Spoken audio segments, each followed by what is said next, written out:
mais bis bu demee nii xëy na suñu wér-gu-yaram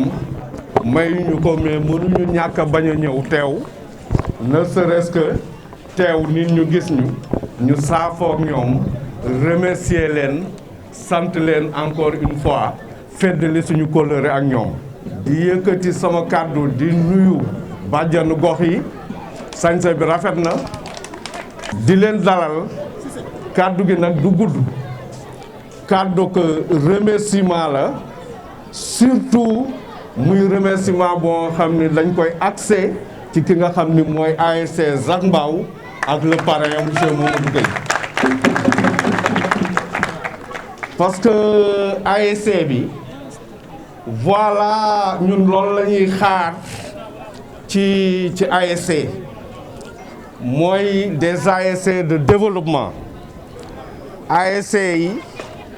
ñoom suñu jógee tey gis ni mënoon nañ ko yamale ci football comme partout d'ailleurs ñu jël tey seen ay manin dem wuti ay partenaires am parrain di def ci sport mais également di génn di def ci éducation di def ci santé di def ci social voilà une ASC de développement et à travers monsieur Abdoulaye Cissé ici présent ak yeneen président ASC yi nekk ci Zac bi yëpp ñu ngi leen di remercier ñu ngi leen di féliciter mais également aussi loolu la ñuy xaar ci yéen parce que dañuy wax ni souvent les hommes passent mais les institutions demeurent man c'est ça ma philosophie tey dama fi nekk administration moo ma fi bàyyi ëllëg damay dem keneen ñëw mais l'école va rester école Zac Mbao kenn du ko changer école Zac Mbao la kon donc école bi tey c'est l'école de la communauté yàlla baax na nag ba tey suñu demee ba des membres de la communauté jóg sol seen dal ni ñun kat dañuy def ci communauté bi dañuy def ci école bi vraiment duñu mën lu dul féliciter ko parce que il y a cela presque 1 mois 2 mois à la rentrée de l'année scolaire ñëw na fii indi fii ay produits yoo xam ni que ce soit des produits de matériel didactique indi fi ay détergents indi fi loo xam ni vraiment tey ba léegi moom la ñuy utiliser di ko jàppale xale yi di ko jàppale école bi monsieur le parrain merci pour cela loolu doyul ñu jàpp ci loxoom wan ko suñu salle informatique bi ni ko salle informatique bii kat comité de gestion école bi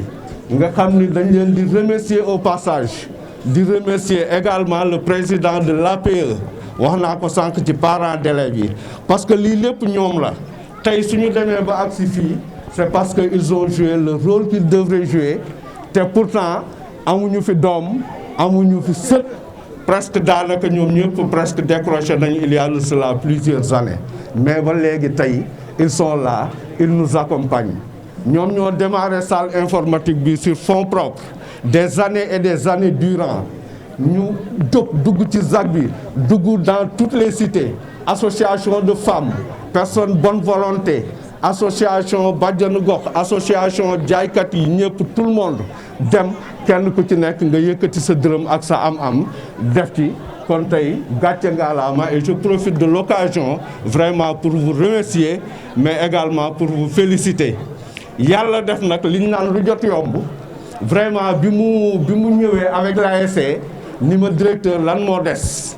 ma ni leen salle bi de kenn karaleegu ko kenn peinture gu ko kenn defalu ko électricité ñu ni ma avec suñu parrain on va le faire tant mieux et loolu aussi ku gërëmul doo ku gërëmul nit doo gërëm yàlla. Monsieur le parrain merci pour cela mais tey wax ji xëy na li ñu mën a bëgg a wax ak li ñu mën a wax lépp bari na man comme ni ma ko waxee je ne pouvais pas ne pas venir pour ñëw saafonteeg yéen vraiment vous dire que ni lii ngeen di def tey ci xale yi muy arbre de Noël loolu dañuy ñaan ñu pérenniser ko parce que tey source d'émulation la xale yi tey suñ leen félicité jox leen ay cadeaux les 2 premiers dañuy ñaan yàlla déwén ñu nominer les 5 premiers ba déwén ba les 10 premiers sax parce que mën na nekk parce que ZAC bi ce sont nos enfants c'est les enfants de la ZAC mënoon ngeen ko yamale ci école ZAC Mbao mais da ngeen a yaatal ni ZAC bi cité CAPEX cité assurance ba péage bu benn xale des les enfants du public à peu près un nombre de 50 élèves ngeen primer leen par ces cadeaux là on ne peut que vous remercier li ñu bëgg a wax lépp mënuñu ko wax mais c'était ces quelques mots dañ koy sànni encore pour féliciter mais encourager surtout les récipiendaires ñi nga xam ni tey ñoom ñooy jot seeni cadeaux mais également aussi féliciter képp ku fi teew moo xam parent d'élève nga moo xam élève nga moo xam jeune nga moo xam ASC au passage dama ko fàtte woon je remercie et je félicite et je salue aussi n'est-ce pas le président de l'ASC monsieur Dagnoko mais également son collègue de la zone 15 di nuyu encore une fois tout le monde di gàttal rek di am foofu moo le bienvenu bi gudd na mais loolu mënul woon a ñàkk encore une fois merci.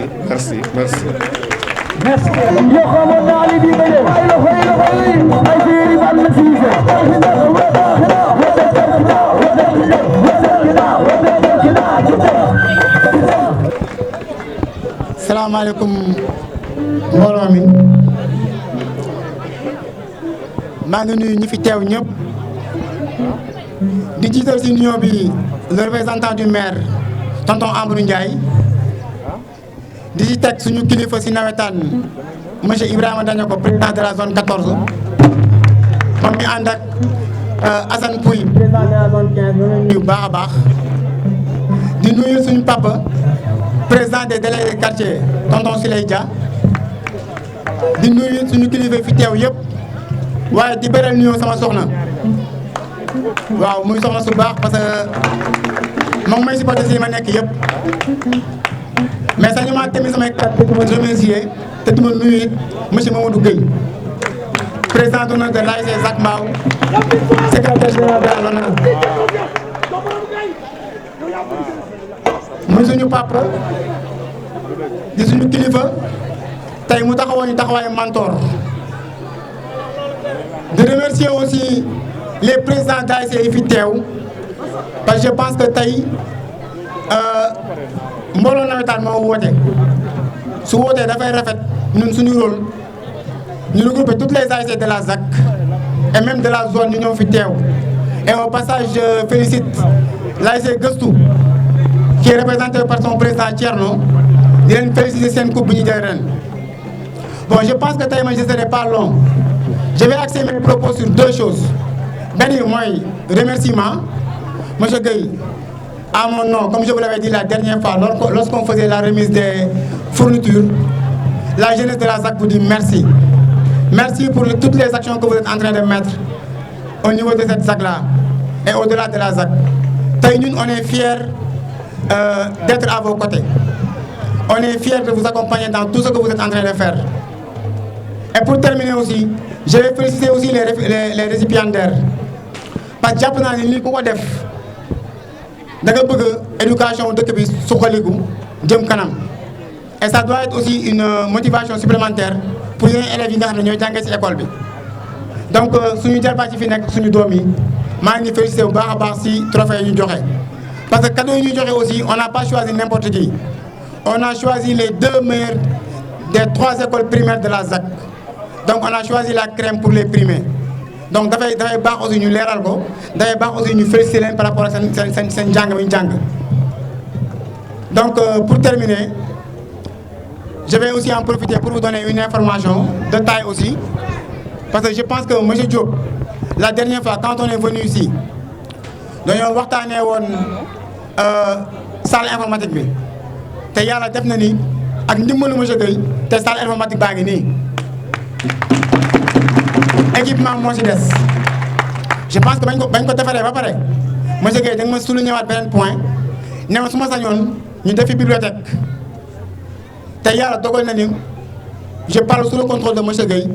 Une partie de la salle sera transformée en bibliothèque, Inch'Allah, au Rabbi. Donc, c'est des actions à saluer. Et aussi, toujours dans le cadre de ce programme de développement durable, les autres écoles de la ZAC ne sont pas en reste. Parce qu'on a des actions qu'on compte mener toujours avec l'appui de M. Gueye dans ces écoles-là. Encore une fois, M. Gueye, merci. Et je remercie toute l'assistance pour votre attention. Monsieur le Président,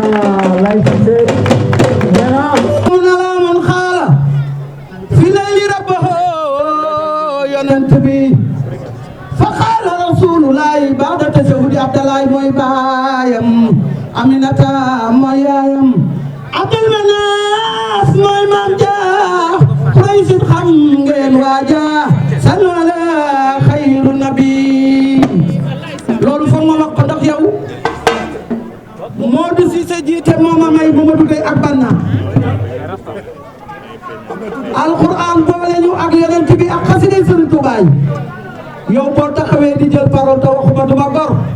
yaa ma dimbali yaa ma jàppale bàjjanu gox yëpp a nga nee toog jërëjëf Gueye. Monsieur le maire de la commune de Zac Mbao. Monsieur le maire de la commune de Zac Mbao, représenté par son adjoint Amadou Ndiaye. Monsieur le président des délégués de quartier, Monsieur le directeur de l'école primaire de la Zac Mbao, Messieurs les directeurs des écoles primaires de la Zac Mbao, Mesdames, Messieurs les enseignants, Monsieur le président de l'ASC Zac Mbao et son staff, chers parents, chers élèves, chers notables, Messieurs les imams, Mesdames les Badianou Gox, chères familles et proches, chers invités, chers enfants, je dédie des salutations spéciales aux femmes de Zac Mbao qui se sont mobilisées pour nous accompagner dans cette mission. Mes salutations distinguées. C'est avec une immense joie que je me tiens devant vous aujourd'hui pour célébrer cette période particulière de l'année, empreinte de magie, de chaleur et de générosité. Nous sommes réunis de nouveau dans ce temple du savoir qui me tient à cœur pour accueillir dans la ferveur ce moment de reconnaissance de l'excellence. Les lumières scintillantes, les décorations colorées, le climat et la magie qui enveloppent cette période de fin d'année apportent une atmosphère unique, empreinte de chaleur et de convivialité. Et c'est dans ce cadre que vous me permettez tout d'abord de féliciter chaleureusement nos jeunes lauréats qui se sont distingués par leur comportement et leurs résultats obtenus au sein des écoles primaires publiques de la Zac Mbao. Par ces excellentes notes, chacun d'entre eux a su apporter sa propre lumière à l'école, mais surtout à la consolidation de son dossier scolaire. Comme vous le savez, la présence de résultats satisfaisants et des commentaires positifs d'un enseignant à l'endroit d'un élève sont généralement des avis déterminants pour les orientations académiques futures de l'élève. Ils peuvent permettre d'ouvrir les portes d'établissements de renom, tels que les lycées d'excellence, mais également garantir la participation à des compétitions intellectuelles telles que le concours général. De par ses avantages, nous nous devons toujours de rappeler à nos enfants l'importance d'ériger l'excellence en credo et de toujours travailler pour faire partie des meilleurs. Mesdames et messieurs, nous honorons non seulement les résultats académiques remarquables, mais aussi leur talent, leur curiosité intellectuelle, leur créativité et leurs engagements dans l'apprentissage. Je tiens à cet effet à vous dire, chers élèves, que vous incarnez l'esprit de la découverte et vos réalisations ne sont que le début d'un voyage passionnant à travers le monde du savoir et des défis. Ce moment de commémoration me permet principalement de partager une célèbre maxime d'un monument de l'Afrique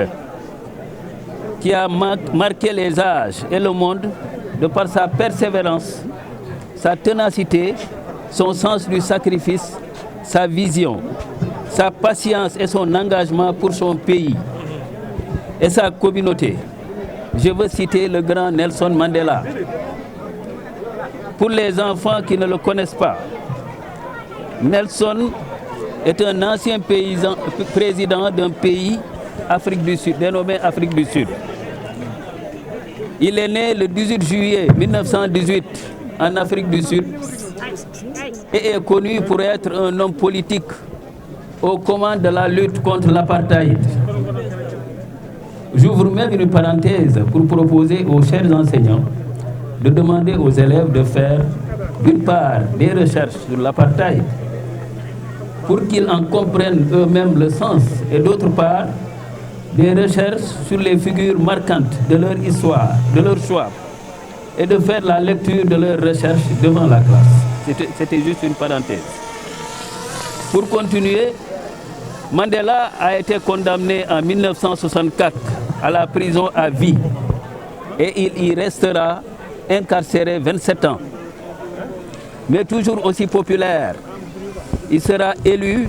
le 27 avril 1994 à la présidence de son pays, quelques années seulement après sa sortie de prison. Il devint alors le premier président noir d'Afrique du Sud pour un seul mandat présidentiel jusqu'en 1999. Toute son existence s'est articulée autour du combat contre la ségrégation raciale. Pour cela, il obtiendra le prix Nobel de la paix en 1993. Vers la fin de sa vie, il ne participe plus à la vie politique, mais se tourne vers des associations caritatives. Nelson Mandela s'éteint le 5 décembre 2013 à l'âge de 95 ans. En tournant cette page, je vous montre que selon toujours Nelson Mandela,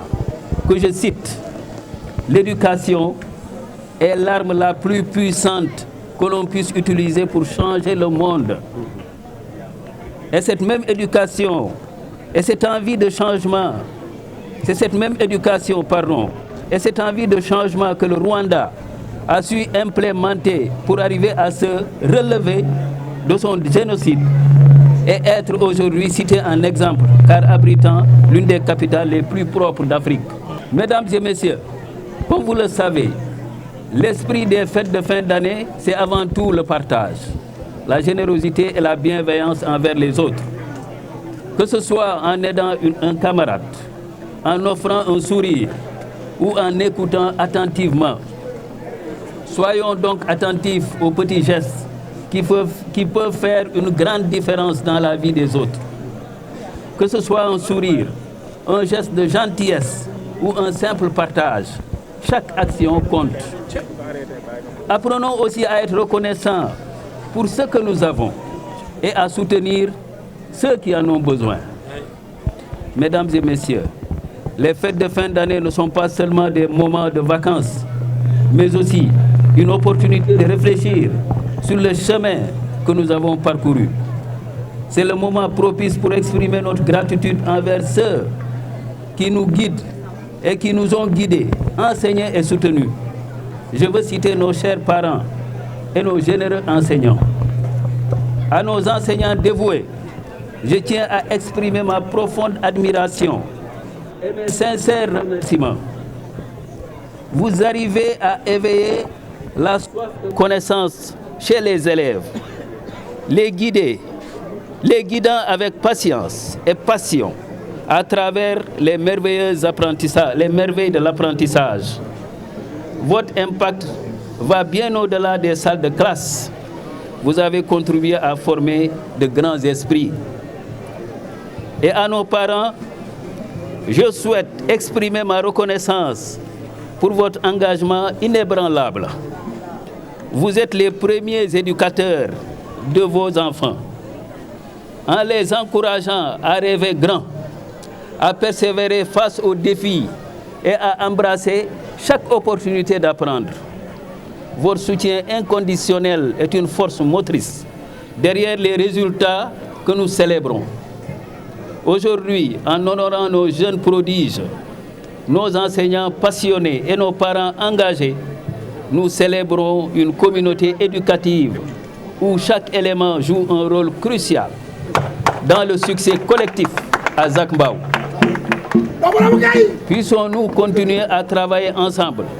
pour créer un environnement d'apprentissage stimulant,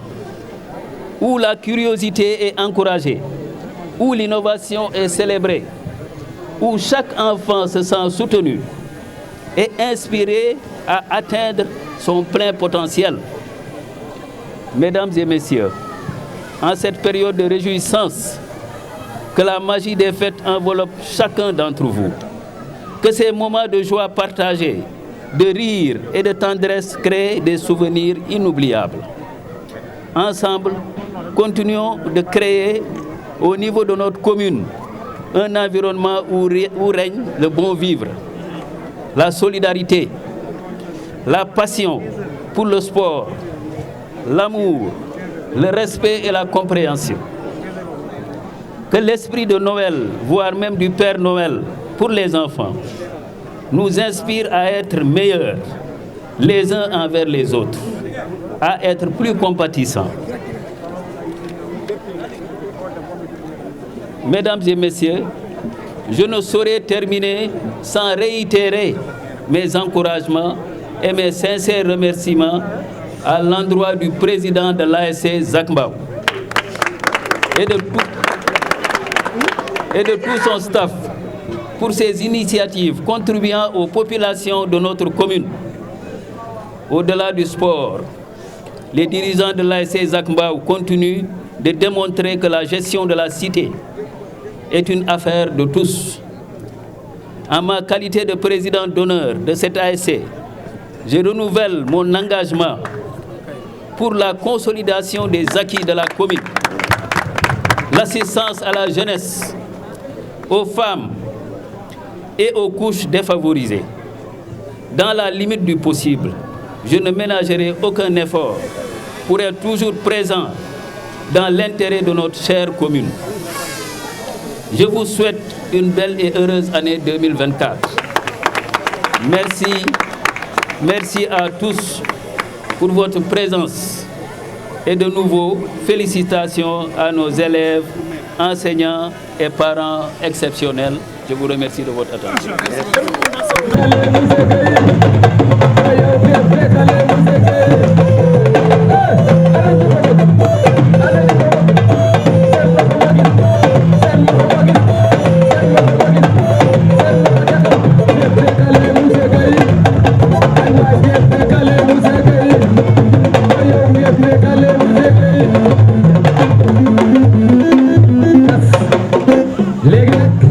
ndeysaan boo neexiree yaa neex a àndal yaay daanaan dafa am benn bés lii benn anecdote la lu gàtt la rek jëwel Tambour Major tuuti rek dafa am benn bés lii démb la sax démb ci fajar la xew ndeysaan dafa am benn waay dafa am benn sàcc bu dugg ci sunu kër ñun ay géwël lañu sàrt bi na cëpp ci biir kër gi fekk ñuy foor 45 dënd di pare dem programme sama papa na bu leen ko dóor bu leen ko rey bu leen ko def dara jàppal leen ko temps rek sàcc bi taxaw rek sama papa racacacat racacacat 8 heures ci suba ba 22 heures ci guddi ñooñu daal di dem teseeg sama grand frère yi jóge programme ñëw andi 45 dënd paa bi ne bu leen dóor bu leen rey jàppal leen ko foofu rek racacacat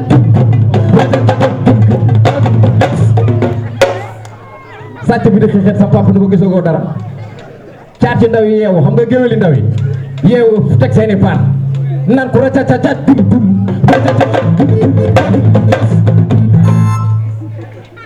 sàcc ba dee na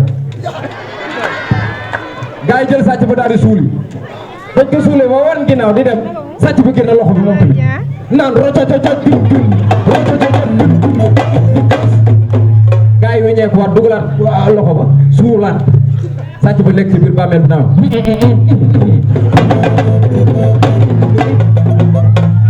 ndekete sàcc bi liñ ko suul moo sama maam a dende bàmmeel te sama maam taasukat la sama maam na ko gun gu caa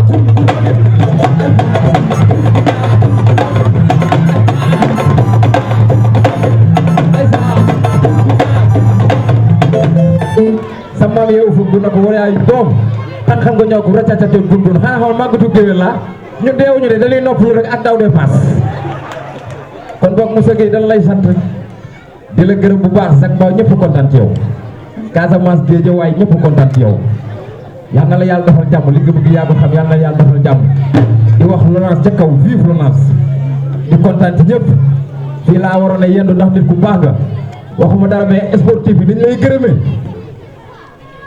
hôpitaux yi di la gërëm tey de boo demee ci école yëpp yaa ngi fay fekk ay ordinateur te lépp yaa ko fa def xale boo ci gis mu ngi naan ni loxo yi kacak kacak kacak kacak kacak yaa fa indi ordinateur yàlla na la yàlla defal jàmm vieux ak la informatique baa ngi nii salle baa ngi nii jaay Moussa Gueye nee naa leen le président de la république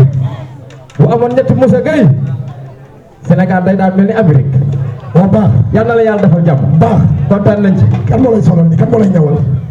man daa am koo xam ne ñoo bokk téer waaw kii ñawal Moussa Gueye moo may ñawal ñoo bokk téer daa so am na ku mel nii de da koo solul tey rek am na ku mel nii de laajal bànna baax bi muy génn la ko sol bànna na ko déet mu changé mais maa moo ñëw bokk téer déet waay maa la wax loolu baax mais en tout cas merci dëgg la